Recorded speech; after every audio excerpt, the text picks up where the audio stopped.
Camaat yalan eşitməyi xoşlayır. Qulaq asın. Bəzi inanclara görə mübarək torpaqlara ziyarətə gedib ölən şəxslər birbaşa cənnətə gedir. Bunu eşidən yaxşı oğul da, xeyirxah oğul da atasını mübarək torpaqda ziyarətə boğub birbaşa cənnətə göndərmək istəyirmiş. Kafir polislər icazə vermir. Hardan bu məlumatı əldə etdin ki, ata və oğuldur. Oğul öz atasını boğur. Hardan bu məlumatı əldə etmisən? Orada olmusan. Sənə desəm ki, bunu isbat et, sübut et, edə bilməzsən. Niyə cəmaata yalan danışırsan? Rəyləri oxuyuram, görürəm ki, çoxları inanıb, çoxları tənqid edir. Çoxları, belə dedim, müsəlmanları pisləyir. Bilmədiyiniz məsələ barəsində niyə mövqe bildirirsiniz? Hər yayılan məlumata niyə inanırsınız? Hələ yüz minlərlə baxış, bəyənmə, rəy yazırlar, bir-birinə göndərirlər.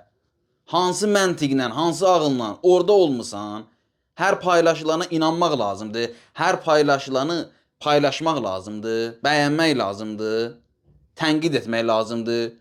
Bir nəfər soruşmur ki, sən hardan bildin ki, ata və oğuldur? Oğul öz atasını boğur. Yəni biz niyə bu günə qalmışıq? Niyə günah, fəsad, yalan məlumatları paylaşırıq? Haqqı, ədaləti, düzgünlüyü, elmi, mənəvi məsələləri paylaşmırıq.